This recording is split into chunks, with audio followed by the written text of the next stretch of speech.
Tere, mina olen Ingrid Maadvere ja näitan teile täna, kuidas GeoGebras joonestada kolmnurka, kui teada on kaks külge ja nende vaheline nurk. Ma lähen aadressile geogebra.org, valin siit kalkulaatorite alt geomeetria.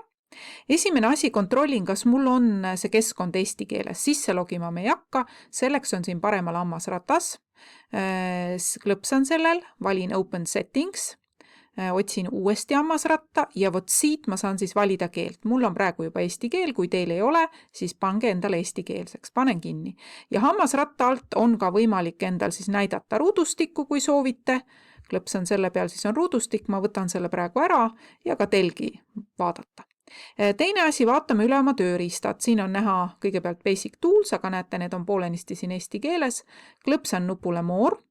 Nii, ja nüüd kerin kõige alla ja klõpsan nupule veel More. Siis ma näen kõiki oma tööriistu ja meil läheb neid siin täna päris palju vaja. Paneme kõigepealt kirja oma ülesande. Selleks kerin alla, valin siit teksti ABC tekst ja nüüd klõpsan siis seal, kus ma tahan teksti sisestada ja kirjutame kolmnurga joonestamine, kahe külje ja nende vahelise nurga järgi. Ja paneme nüüd kirja ka, et mul oleks hea vaadata, et kolmnurga üks külg on siis AB, tühik võrdub 10 sentimeetrit, siis teine külg AC, tühik, jälle võrdusmärk tühik on 8 sentimeetrit ja nüüd siis kolmnurga, siis nende vaheline nurk, BAC on 60 kraadi. Selleks mul oleks vaja nüüd nurga tähist kasutada ja siin vaadake, siin all on tegelikult päris palju erinevaid sümboleid. Siit, kui te nüüd otsite, vaatate, siis need on siin erinevad ja otsin siis üles, et näete, siin viimasel ongi mul siis see nurga tähis. Klõpsan selle peal, kirjutame siis see nurk on siis BAC ja see on 60 ja nüüd mul on vaja siis kraadimärki. Vaatame, kus meil kraadimärk on, näete selle all siin, klõps ja kraadimärk ka. Ja võin nüüd selle alla panna, mul ei ole siit vaja, klõpsan OK ja ongi tekst sisestatud. Alustame nüüd kolmnurgast. Kõigepealt oleks mul vaja joonestada siis külg AB ja otsin üles sellise tööriista nagu etteantud pikkusega lõik, klõpsan sellel. Nüüd klõpsan, kus ma tahan, et see esimene punkt mul tuleb. Ja nüüd ta küsib mult kohe pikkust. Pikkus on 10, vajutan OK. Lõik on joonestatud. Järgmisena on mul vaja etteantud suurusega nurka. Otsime tööriista. Näete etteantud suurusega, klõpsan selle peal. Nüüd ma klõpsan siis kõigepealt B-l, siis A-l ja nüüd ta küsib siis mitu kraadi. Siia kraadimärki ma ära ei kustuta. Kirjutan 60, minul on 60, teil võivad hoopis teised arvud olla ja panen OK. Ja näete, nurk tehti mulle ära, mulle tehti siia veel üks selline abipunkt, aga nüüd, et siis edasi tegutseda, otsin üles sellise asja nagu kiir. Klõpsan kiire peal, siis klõpsan punktil A, nüüd sellel punktil B ja mul tuli kiir. Ja kui teil tuleb nüüd meelde, kuidas te paberil teete, nüüd teil on sirklit vaja, eks ole. Aga GeoGebras ma võtan sellise tööriista nagu ringjoon keskpunkti ja raadiuse järgi. Klõpsan punktil A. Raadius on mul nüüd 8 sentimeetrit, see ongi see külg AC. Kirjutan 8. OK. Nii, ja joonestatigi mulle siia siis ringjoon. Mul oleks nüüd vaja punkti nende kahe kiire ja ringjoone ristumiskohta. Selleks otsin üles tööriista, lõika. Klõpsan ringjoonel, klõpsan kiirel ja näete, tekkiski siia punkt. Ühendame nüüd ära ka. Selleks otsin siis jälle siit lõigu ja ühendan ära siis B C-ga ja juba peaaegu on mul kolmnurk käes. Võtame nüüd, otsime üles sellise asja, nagu siin on hulknurk ja kolmnurga tegemiseks siis on mul nüüd vaja kõik need nurgad ühendada. Nii, klõpsan A, B, C ja A. ja ongi kolmnurk tehtud. Aga mul on nüüd, nagu te näete, üsna palju selliseid abijooni asju siin.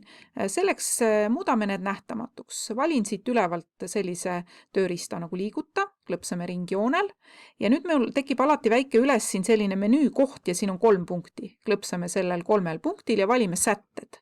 Nii, ja mina panen näita objekti, võtan linnukese ära ja seda ei näidata.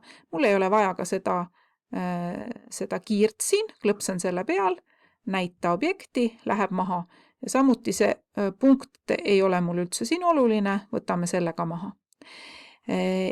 Ja nüüd tegelikult me võime ka panna külgede pikkused siia kohe kirja. Klõpsan külje peal ja vaadake, see menüü nüüd on jälle mul siin esialgu näha, kui ma teda kinni oleks pannud, ma peaks siit jälle avama ja siit valin, et lisaväärtus. Nii, küljele. Paneme sellele küljele, see oli meil 8 sentimeetrit, vaatame, palju see siis on. Nii, see on meil siis, vaatame, kui tulen kohe välja, näete 9,2. Nii, ja lähme siis siia veel ja samamoodi lisame siia ka sätted ja väärtuse. Ja tegelikult ma saan kõike siit ka natukene nihutada, et näete, kui see A on siin natukene sees, siis ma võtan hiirega kinni ja nihutan need punktid siis sinna, kuhu tahan, või kui C näiteks ma tahaks, et C oleks ka ikkagi sinine, siis kui ma klõpsan peal, siis ma saan määrata ära ka selle värvi, eks ole, et te saate neid asju ka kõike siin muuta, nii et ta oleks täpselt selline, nagu on vaja.